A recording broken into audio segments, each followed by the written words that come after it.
जब हम छोटे-छोटे होते थे ना, बहुत ज़्यादा एक्साइटेड होते थे बर्फ़ में जाने के लिए, फिसलने के लिए। और उस वक़्त ना ठंड का तो नाम भी नहीं होता था, हमें ज़बरदस्ती बुलाया करते थे अंदर। और आज भी मैं उतनी ही ज़्यादा खुश थी जितनी पहले हुआ करती थी, क्योंकि बर्फ़ में ना हम बचपन से रहे हैं, इतने बड़े-बड़े बर्फ़ के साथ ही हुए हैं, बर्फ़ को देखते हुए, बर्फ़ में खेलते हुए। तो खुशी तो मेरी ना नेक्स्ट लेवल थी। और आज ज़्यादा खुशी तो इसलिए हो रही थी कि स्कूल में ही बर्फ़ स्टार्ट हो गई और मुझे ना पूरे जंगल में बर्फ़ में जाना पड़ेगा, क्योंकि घर वाले ऐसे नहीं जाने देते कि बीमार हो जाओगे, ये हो जाएगा। तो इसलिए मेरे को लग रहा था कि बस आज ना ही कोई मुझे बोलेगा कुछ और मैं चलती रहूँगी। अभी तो बर्फ़ इतनी नहीं थी, आप देख सकते हो, थोड़ी-थोड़ी थी, पाँव डूब रहे थे हम दोनों के, बस मैं और प्रतिभा मैम। हमारे ना स्कूल में ही बर्फ़ स्टार्ट हो गई थी। पहले तो हमें लगा कि नहीं पड़ेगी, नहीं पड़ेगी, थोड़ी देर से जाएँगे। और जब हमें लगा ना कि भई ये तो टिक रही है, तब तो हमने ऐसी दौड़ लगाई घर की ओर। इनके पास छतरी थी और मैं तो छतरी लेकर भी नहीं आई थी, और रास्ता बहुत ही ज़्यादा ख़राब है हमें ऊपर रोड तक पहुँचने के लिए। तो मेरे पास ना जैकेट था जिसमें कि टोपी है, आपको दिख ही रहा होगा।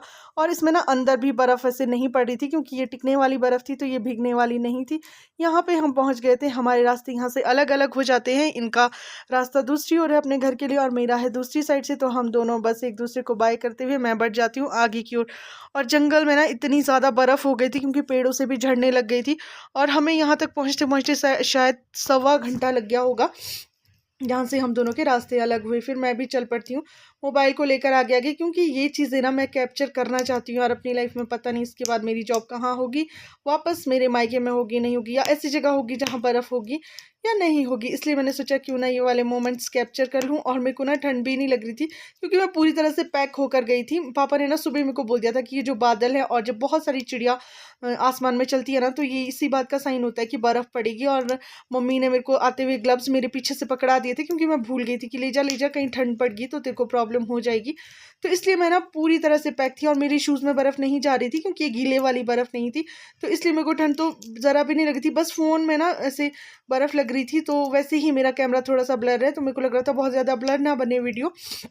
बट फिर भी मैं ना एक-एक मोड़ के बाद, हर मोड़ के बाद मतलब वीडियो बना रही थी कि बर्फ़ कितनी ज़्यादा हो गई है और मेरे जैकेट में कितनी टिकी हुई है। ये देखो, आपको हलो हलो जो मैं कर रही हूँ ना, ये हर अगले मोड़ पे मैं वीडियो बना रही हूँ, इसलिए ऐसे हाथ कर रही थी कि मैं देखना चाहती हूँ अपने आप को कि कितनी बर्फ़ मेरे ऊपर टिकी है।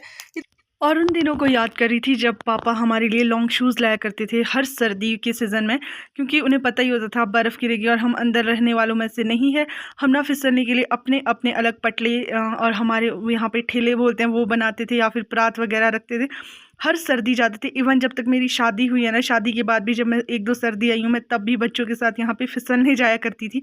अभी ये वाली सर्दी यहाँ पे कोई बच्चे हैं नहीं है, सब लोग अब सोलन शिमला ऐसे पढ़ते हैं, तो पता नहीं होंगे या हम फिसलेंगे, नहीं फिसल पाएँगे। यहाँ पे मैं पहुँच गई थी अपनी गाड़ी के पास, जहाँ पे मैंने अपनी गाड़ी लगाई थी। पहले तो मेरे को समझ ही नहीं आता कि मेरी या किसी और की, क्योंकि यहाँ पे बहुत सारी गाड़ियाँ लगी होती है। फिर मैंने देखा अच्छे से, हाँ मेरी गाड़ी, क्योंकि बर्फ़ इतनी ज़्यादा हो गई थी कि मेरी गाड़ी भी डूब गई है बर्फ़ में ही।